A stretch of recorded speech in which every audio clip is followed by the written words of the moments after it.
रोचक इतिहास। बंगाल विभाजन तथा स्वदेशी आंदोलन। बंगाल विभाजन तथा स्वदेशी आंदोलन। ब्रिटिश सरकार ने 20 जुलाई 1905 को बंगाल विभाजन के निर्णय की घोषणा कर दी। 7 अगस्त 1905 को कलकत्ता के टाउन हॉल में एक ऐतिहासिक बैठक में स्वदेशी आंदोलन की विधिवत घोषणा कर दी गई। इसमें ऐतिहासिक बहिष्कार प्रस्ताव पारित हुआ। इसी के बाद से बंगाल के विभिन्न क्षेत्रों में बंग भंग विरोधी आंदोलन औपचारिक रूप से एकजुट होकर प्रारंभ हो गया। 16 अक्टूबर 1905 को बंगाल विभाजन प्रभावी हो गया। इस दिन पूरे बंगाल में शोक दिवस के रूप में मनाया गया। रविन्द्रनाथ टैगोर के सुझाव पर संपूर्ण बंगाल में इस दिन राखी दिवस के रूप में मनाया गया। विभाजन के बाद बंगाल पूर्वी और पश्चिमी बंगाल में बंट गया।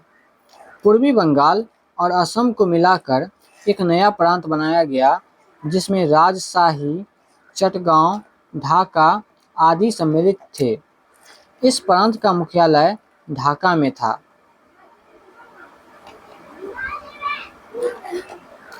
विभाजन के दूसरे भाग में पश्चिम बंगाल, उड़ीसा और बिहार शामिल थे। बंगाल का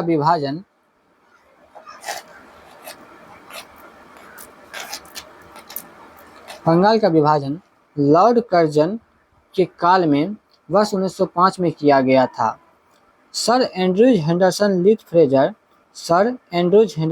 फ्रेजर भारतीय सिविल सेवा के अधिकारी थे। इन्होंने वर्ष 1903 से लेकर 1908 तक बंगाल के लेफ्टिनेंट गवर्नर के रूप में अपनी सेवाएं दी थी। बंगाल विभाजन की योजना में इनकी महत्वपूर्ण भूमिका रही थी। रविन्द्रनाथ टैगोर स्वदेशी आंदोलन के आलोचक थे तथा पूर्व एवं पाश्चात्य सभ्यता के मध्य एक बेहतर समन्वय संबंध के समर्थक थे। उनका मानना था कि पश्चिम ने पूर्व को समझने में गलती की है और यह दोनों के बीच की असमंजस की मूल कारण है, परंतु इसका यह अर्थ नहीं कि पूर्व भी पश्चिम को समझने में गलती करे। बंगाल विभाजन के प्रस्ताव के विरोध में बांग्ला पत्रिका संजीवनी के संपादक कृष्ण कुमार मित्रा ने अपनी पत्रिका के 13 जुलाई 1905 के अंक में सर्वप्रथम सुझाव दिया था। बंगाल विभाजन के प्रस्ताव के विरोध में बांग्ला पत्रिका संजीवनी के संपादक कृष्ण कुमार मित्र ने अपनी पत्रिका के 13 जुलाई 1905 के अंक में सर्वप्रथम सुझाव दिया था कि लोगों को सारे ब्रिटिश माल का बहिष्कार करना चाहिए, शोक मनाना चाहिए तथा सरकारी अधिकारियों एवं सरकारी संस्थाओं से भी संपर्क तोड़ लेना चाहिए। उनके इस सुझाव का समर्थन बागेरहाट, जिला खुलना की 16 जुलाई 1905 की जनसभा द्वारा किया गया। ऊपरी तौर पर यद्यपि ब्रिटिश सरकार ने बंगाल विभाजन का उद्देश्य प्रशासनिक सुविधा बताया था, परंतु वास्तव में यह मुख्यतः बंगाली राष्ट्रवाद की वृद्धि को दुर्बल करने के लिए किया गया था। तत्कालीन वायसराय लॉर्ड कर्जन के अनुसार अंग्रेजी हुकूमत का यह प्रस्ताव कलकत्ता को सिंहासनच्युत करना तथा बंगाली आबादी का बंटवारा करना था। एक ऐसे केंद्र को समाप्त करना था जहां से बंगाल एवं पूरे देश में कांग्रेस पार्टी का संचालन होता था और साजिशें रची जाती थी। स्वदेशी आंदोलन के प्रारंभ का तात्कालिक कारण बंगाल विभाजन था। इस अवधारणा के मुख्य प्रस्तुतकर्ता अरविंद घोष, लोकमान्य बाल गंगाधर तिलक, बिपिन चंद्र पाल तथा लाला लाजपत राय थे। ये लोग स्वदेशी आंदोलन को पूरे देश में लागू करना चाहते थे, किंतु उदारवादी गुट इसके विरुद्ध था। बंगाल से प्रारंभ हुए स्वदेशी आंदोलन को लोकमान्य तिलक ने सारे देश, विशेषकर बम्बई और पुणे में अजीत सिंह और लाला लाजपत राय ने पंजाब में, उत्तर प्रदेश में सैयद हैदर राजा ने और दिल्ली में चिदम्बरम पिल्ले ने मद्रास प्रेसिडेंसी में नेतृत्व किया था। फिर से देखा जाए तो लोकमान्य तिलक ने बम्बई और पुणे में, अजीत सिंह और लाला लाजपत राय ने पंजाब एवं उत्तर प्रदेश में लाला लाजपत राय और पंजाब और उत्तर प्रदेश में सैयद हैदर रजा ने दिल्ली में तथा चिदम्बरम पिल्ले ने मद्रास प्रेसिडेंसी में नेतृत्व किया था। स्वदेशी आंदोलन के समय आंदोलन के प्रति जन समर्थन एकत्र करने के उद्देश्य से अश्विनी कुमार दत्त ने स्वदेश बांधव समिति की स्थापना की। इस आंदोलन की सबसे बड़ी विशेषता थी महिलाओं का इसमें सक्रिय रूप से भाग लेना। किंतु किसान एवं बहुसंख्य मुस्लिम समुदाय स्वदेशी आंदोलन एवं बहिष्कार आंदोलन से अलग रहे। स्वदेशी आंदोलन के दौरान वंदे मातरम भारतीय राष्ट्रीय आंदोलन का शीर्षक गीत बना। ब्रिटिश पत्रकार एच.डब्ल्यू. नेविल्सन स्वदेशी आंदोलन से जुड़े थे। स्वदेशी आंदोलन से जुड़े थे। इन्होंने 4 महीने तक भारत में रहकर मैनचेस्टर गार्जियन, ग्लासगो हेराल्ड तथा डेली क्रॉनिकल के लिए रिपोर्टिंग की थी। बाद में इन्होंने इस रिपोर्ट को the new spirit in India नाम से पुस्तक के रूप में संपादित किया था। राष्ट्रीय आंदोलन के बढ़ते प्रभाव के वातावरण में अविंद्रनाथ टैगोर ने वर्ष 1907 में अपने बड़े भाई गगनेंद्र नाथ के साथ मिलकर Indian society of oriental art की स्थापना की, जिसके द्वारा प्राच्य काल मूल्यों का पुनर्जीवन एवं आधुनिक भारतीय कला में नई चेतना जागृत हुई। दिसंबर 1911 में ब्रिटिश सम्राट जॉर्ज पंचम और महारानी मैरी के भारत आगमन पर उनके स्वागत हेतु दिल्ली में एक दरबार का आयोजन किया गया। दिल्ली दरबार में ही 12 दिसंबर 1911 को सम्राट ने बंगाल विभाजन को रद्द घोषित किया। साथ ही कलकत्ता की जगह दिल्ली को भारत की नई राजधानी बनाई जाने की घोषणा की। घोषणा के अनुरूप बंगाल को एक नए प्रांत के रूप में पुनर्गठित किया गया। उड़ीसा तथा बिहार वर्ष 1912 में अलग प्रांत का दर्जा हुआ, इससे अलग कर दिया गया। असम को एक नया प्रांत बनाया गया, जैसा कि उसकी स्थिति 1874 ईस्वी में थी, तथा सिलहट को इसमें जोड़ दिया गया।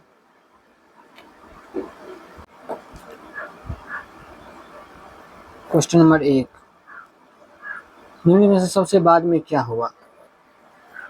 ए. हड़प नीति, बी. बंगाल का विभाजन, सी. अस्थायी बंदोबस्त, डी. सहायक संधि। हड़प नीति लॉर्ड डलहौजी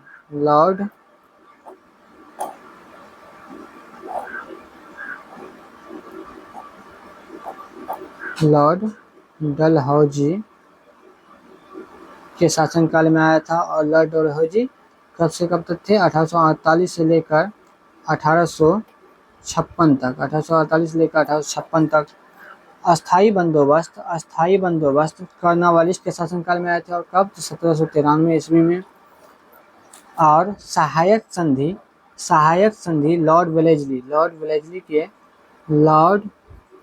वेलेजली के काल में आया था। ये 1848 से लेकर 1856 तक थे।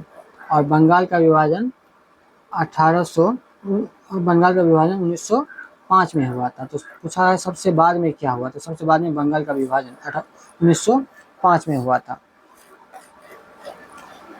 क्वेश्चन नंबर 2, बंग भंग विरोधी आंदोलन प्रारंभ किस तिथि से हुआ था? तो 7 अगस्त 1905 से। ब्रिटिश सरकार ने 20 जुलाई 1905 को बंगाल विभाजन का निर्णय की घोषणा कर दी। 7 अगस्त 1905 को कलकत्ता के टाउन हॉल में एक ऐतिहासिक बैठक में स्वदेशी आंदोलन की विधिवत घोषणा कर दी गई। इसमें ऐतिहासिक बहिष्कार प्रस्ताव पारित हुआ। इसी के बाद से बंगाल के विभिन्न क्षेत्र में बंग भंग विरोधी आंदोलन और औपचारिक रूप से एकजुट होकर प्रारंभ हो गया। 16 अक्टूबर 1905 को बंगाल विभाजन प्रभावी हो गया। 16 अक्टूबर 1905 को बंगाल का विभाजन प्रभावी हो गया।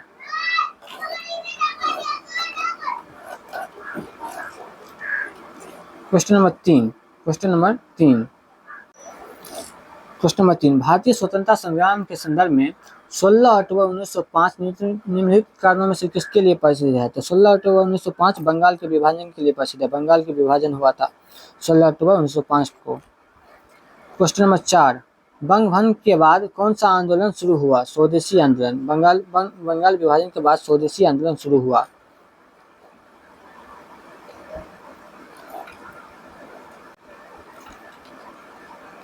क्वेश्चन नंबर 5, बंगाल विभाजन की घोषणा कब की गई? बंगाल विभाजन की घोषणा 19 जुलाई 1905 को की गई और प्रभावी कब हुआ? तो 16 अक्टूबर 1905 को प्रभावी हुआ। 16 अक्टूबर 1905 को प्रभावी हुआ। बंगाल विभाजन के निर्णय की घोषणा ब्रिटिश सरकार द्वारा 20 जुलाई 1905 को किया गया, परंतु कुछ प्रमुख लेखकों द्वारा इसकी तिथि 19 जुलाई 1905 दिया गया है, जिसके आधार पर बिहार लोक सेवा आयोग अपनी प्रारंभिक और अंतिम उत्तर को निम्न उत्तर ए विकल्प माना है, 19 जुलाई 1905 को। क्वेश्चन नंबर 6, 1905 में बंगाल विभाजन किस वायसराय ने किया था? बंगाल विभाजन किस वायसराय ने किया था? लॉर्ड कर्जन ने। लॉर्ड कर्जन ने।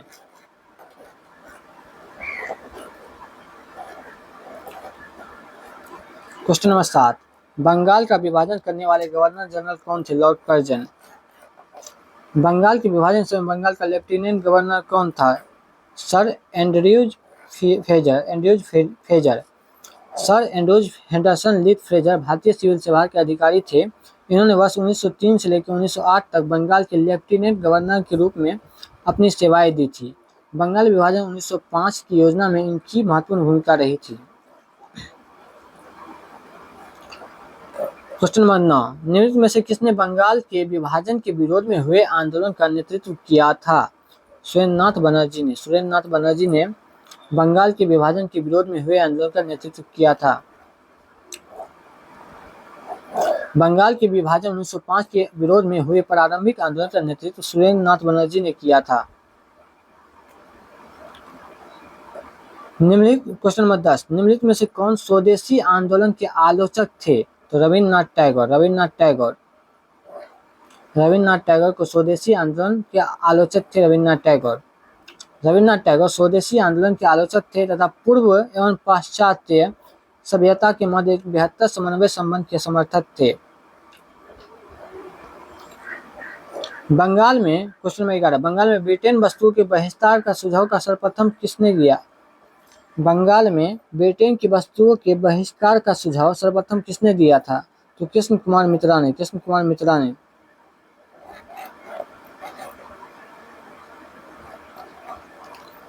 बंगाल में ब्रिटेन की वस्तुओं के बहिष्कार का सुझाव सर्वप्रथम बांग्ला पत्रिका संजीवनी के संपादक कृष्ण कुमार मित्रा ने अपनी पत्रिका के 13 जुलाई 1905 के अंक में दिया था। क्वेश्चन नंबर 12, ब्रिटिश वस्तुओं के बहिष्कार को राष्ट्रीय नीति के रूप में अपनाया गया था। ब्रिटिश वस्तुओं के बहिष्कार को राष्ट्रीय नीति के रूप में अपनाया गया था 1905 में। लॉर्ड कर्जन ने 20 जुलाई 1905 को बंगाल विभाजन की घोषणा की, जिसके परिणाम स्वरूप 7 अगस्त 1905 को कलकत्ता के टाउन हॉल में स्वदेशी आंदोलन की घोषणा की गई। इसी बैठक में ऐतिहासिक बहिष्कार प्रस्ताव पारित हुआ, जिसमें ब्रिटिश वस्तुओं के बहिष्कार को राष्ट्रीय नीति के रूप में अपनाया गया।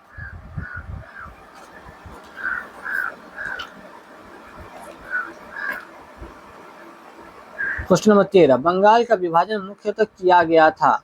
ए, हिंदू और मुसलमानों को विभाजित करने के लिए। बी, प्रशासनिक सुविधा के लिए। सी, बंगाली राष्ट्रवाद की विधि को दुर्बल करने के लिए। डी, बंगाल के विकास के लिए। अंग्रेजों द्वारा कहा गया था कि बंगाल का विभाजन प्रशासनिक सुविधा के लिए किया गया था, लेकिन वास्तविक कारण इसका बंगाली राष्ट्रवाद की वृद्धि को दुर्बल करना था। बंगाली राष्ट्रवाद की वृद्धि को दुर्बल करना था। ऊपरी तौर पे यद्यपि ब्रिटिश सरकार ने इसका उद्देश्य प्रशासनिक सुविधा बताया था, परंतु वास्तव में बंगाल का विभाजन बंगाली राष्ट्रवाद की वृद्धि को दुर्बल करने के लिए किया गया था। तत्कालीन वायसराय लॉर्ड कर्जन के अनुसार अंग्रेजी हुकूमत का यह प्रयास कलकत्ता को सिंहासन चिन्हित करना तथा बंगाली आबादी का बंटवारा करना था, एक ऐसे केंद्र को समाप्त करना था जहां से बंगाल एवं पूरे देश में कांग्रेस पार्टी का संचालन होता था और साजिशें रची जाती थी। क्वेश्चन नंबर 14, बंगाल विभाजन के विरुद्ध राष्ट्रवादियों ने निम्नलिखित कार्यक्रम प्रारंभ किए। बंगाल विभाजन के विरुद्ध राष्ट्रवादियों ने निम्नलिखित कार्यक्रम प्रारंभ किए। ए, बायकॉट, स्वदेशी, असहयोग, राष्ट्रीय शिक्षा। तो बंगाल विभाजन के विरोध में बायकॉट किया गया, स्वदेशी आंदोलन चलाया गया, राष्ट्रीय शिक्षा के विरुद्ध आंदोलन चलाया गया, लेकिन असहयोग नहीं चलाया गया। तो इसका सही आंसर होगा डी, 1, 2 और 4।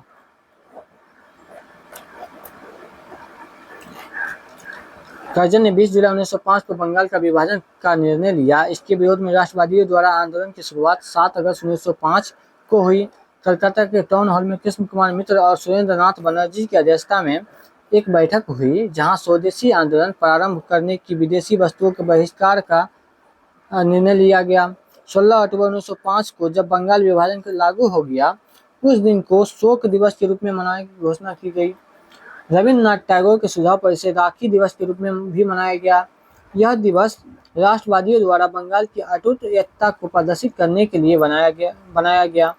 टैगोर के शांति निकेतन के तर्ज पर बंगाल नेशनल कॉलेज की स्थापना की गई। बहुत कम समय में पूरे देश में अनेक राष्ट्रीय विद्यालयों की स्थापना हो गई। अगस्त 1906 में राष्ट्रीय शिक्षा परिषद का गठन हुआ। स्वदेशी आंदोलन में आत्मनिर्भरता, आत्मशक्ति का नारा दिया। स्वावलंबन एवं आत्मनिर्भरता का प्रश्न राष्ट्रीय स्वाभिमान, आदर और आत्मविश्वास के साथ जुड़ा था। कांग्रेस ने भी अपने कलकत्ता अधिवेशन 1906 में स्वदेशी आंदोलन, बहिष्कार आंदोलन, राष्ट्रीय शिक्षा और स्वशासन से संबंध 4 प्रस्ताव पारित किए। अतः स्पष्ट है कि बंगाल विभाजन के विरोध में राष्ट्रवादियों ने स्वदेशी, बहिष्कार, राष्ट्रीय शिक्षा और स्वशासन जैसे आंदोलन चलाए।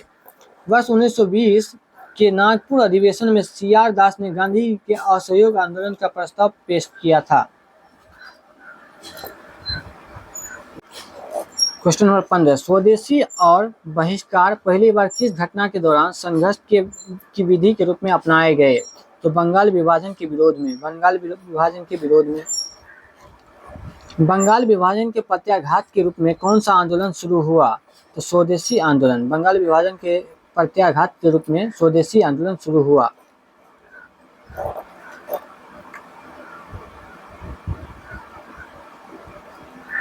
क्वेश्चन नंबर 17, स्वदेशी आंदोलन के प्रारंभ का तत्कालिक कारण क्या था? स्वदेशी आंदोलन के प्रारंभ का तत्कालिक कारण लॉर्ड कर्जन द्वारा किया गया बंगाल का विभाजन था। क्वेश्चन नंबर 18, बंगाल 1905 ईस्वी में विभाजित हुआ, जिसके विरोध के फलस्वरूप यह दोबारा विभाजित हुआ। दोबारा कब? 1911 में विभाजित हुआ। 1911 में दोबारा विभाजित हुआ। दिसंबर 1911 में ब्रिटिश सम्राट जॉर्ज पंचम और महारानी मैरी के भारत आगमन पर उनके स्वागत हेतु दिल्ली में एक दरबार का आयोजन किया गया। दिल्ली दरबार में ही 12 दिसंबर 1911 को सम्राट ने बंगाल विभाजन को रद्द कर घोषित किया। साथ ही कलकत्ता की जगह दिल्ली को भारत की नई राजधानी बनाए जाने की घोषणा की। घोषणा के अनुरूप बंगाल को एक नए प्रांत के रूप में पुनर्गठित किया गया। उड़ीसा तथा बिहार को इससे अलग कर दिया गया। असम को एक नया प्रांत बनाया गया, जैसा कि उसकी स्थिति 1874 ईस्वी में थी। सिलहट को इसमें जोड़ दिया गया। असम में सिलहट को जोड़ दिया गया। क्वेश्चन नंबर 19, 1905 में लॉर्ड कर्जन द्वारा किया गया बंगाल का विभाजन कब तक बना रहा? तो 1905 में किया गया लॉर्ड कर्जन के द्वारा बंगाल विभाजन 1911 तक, जब तक सम्राट जॉर्ज पंचम द्वारा दिल्ली में 1911 के शाही दरबार में कर्जन के अधिनियम को निराकृत किए जाने तक। दिल्ली दरबार तक 1911 तक। क्वेश्चन नंबर 20, लॉर्ड कर्जन द्वारा 1905 में किया गया बंगाल विभाजन रद्द किया गया 1911 में। भारतीयों के विरोध के कारण बंगाल को फिर से कब एकीकृत किया गया? तो 1911 में। क्वेश्चन नंबर 22, मद्रास में स्वदेशी आंदोलन का नेतृत्व किसने किया था? मद्रास में स्वदेशी आंदोलन का नेतृत्व चिदम्बरम पिल्ले ने किया था। बंगाल से प्रारंभ हुई स्वदेशी आंदोलन का लोकमान्य तिलक ने सारे देश, विशेषकर बम्बई और पुणे में अजीत सिंह और लाला लाजपत राय ने पंजाब और उत्तर प्रदेश में सैयद हैदर रजा ने दिल्ली में तथा चिदम्बरम पिल्ले ने मद्रास प्रेसिडेंसी में इसका नेतृत्व किया था। क्वेश्चन नंबर 23, निम्नलिखित में से किसने स्वदेशी आंदोलन का नेतृत्व दिल्ली में किया था? दिल्ली में सैयद हैदर रजा ने दिल्ली में नेतृत्व किया था। क्वेश्चन नंबर 24, निम्नलिखित बातों में से कौन 1905 के स्वदेशी आंदोलन से मुख्यतः अप्रभावित रहा? महिलाएं निम्नलिखित वर्गों में से कौन 1905 के स्वदेशी आंदोलन से मुख्यतः अप्रभावित रहा? तो 1905 के स्वदेशी आंदोलन में किसने भाग नहीं लिया? तो मुसलमान और कृषक यानी किसान ने भाग नहीं लिया। तो ऑप्शन नंबर मुसलमान और कृषक ने भाग नहीं लिया, option number C. Question number 25, निम्नलिखित में से किस आंदोलन के दौरान वंदे मातरम भारतीय राष्ट्रीय आंदोलन का शीर्षक गीत बन गया? तो वंदे मातरम स्वदेशी आंदोलन के दौरान भारत का शीर्षक गीत बन गया। क्वेश्चन नंबर 26, स्वदेशी की भावना से ओतप्रोत भारत के चरमपंथी राष्ट्रवादी आंदोलन के काल के संदर्भ में निम्नलिखित में से कौन सा सही नहीं है? कौन सा सही नहीं है? ए, लियाकत हुसैन ने बरिशाल के मुस्लिम किसानों के आंदोलन में उनका नेतृत्व किया था। पहला, लियाकत हुसैन नहीं, बरिशाल के मुस्लिम किसानों का नेतृत्व अश्विनी कुमार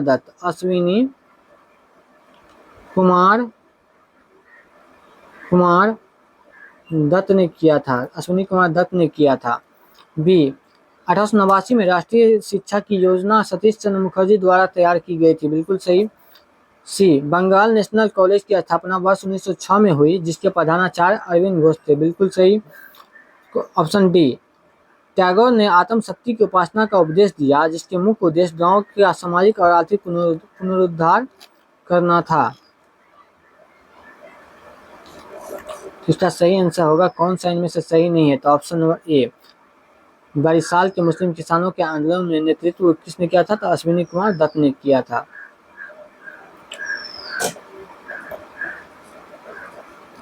क्वेश्चन नंबर 27, स्वदेशी आंदोलन के संबंध में निम्न में से कौन सा कथन सही नहीं है? ए, कुछ विशिष्ट मुसलमान आंदोलन में शामिल हुए, मुसलमान शामिल नहीं हुए थे। बी, स्त्रियों ने आंदोलन में सक्रिय भागीदारी की। हाँ, कुछ विशिष्ट मुसलमान इसमें शामिल हुए थे, कुछ मुसलमान इसमें शामिल हुए थे। बी, स्त्रियों ने आंदोलन में सक्रिय भागीदारी की, स्त्री बढ़ चढ़ कर इसमें हिस्सा लिए थे। सी, आंदोलन ने बंगाल के किसानों को न तो अधिक प्रभावित किया और न ही वे इसमें शामिल हुए। आंदोलन ने बंगाल के किसानों को न तो अधिक प्रभावित किया और न ही वे इसमें शामिल हुए, बिल्कुल सही, किसान इसमें शामिल नहीं हुए थे। ऑप्शन डी, यह बंगाल तक ही सीमित रहा, यह ऑप्शन गलत है, पूरे देश में फैला, स्वदेशी आंदोलन पूरे देश में फैल गया था।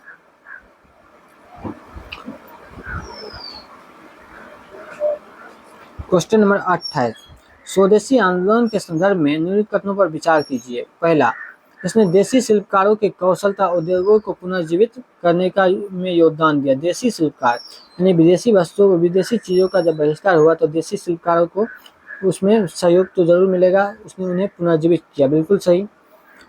2, स्वदेशी आंदोलन के एक अवयव के रूप में राष्ट्रीय शिक्षा परिषद की गठन किया गया था, बिल्कुल सही, 1 और 2 दोनों।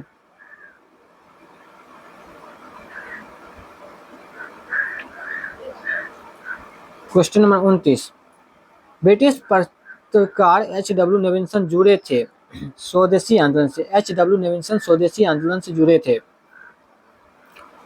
क्वेश्चन नंबर 30, भारत की प्राचीन कला परंपराओं को पुनर्जीवित करने के लिए एक Indian society of oriental art की स्थापना की गई थी। ये रविन्द्रनाथ के भाई अवनींद्रनाथ टैगोर ने किया था, Indian society of oriental art की स्थापना।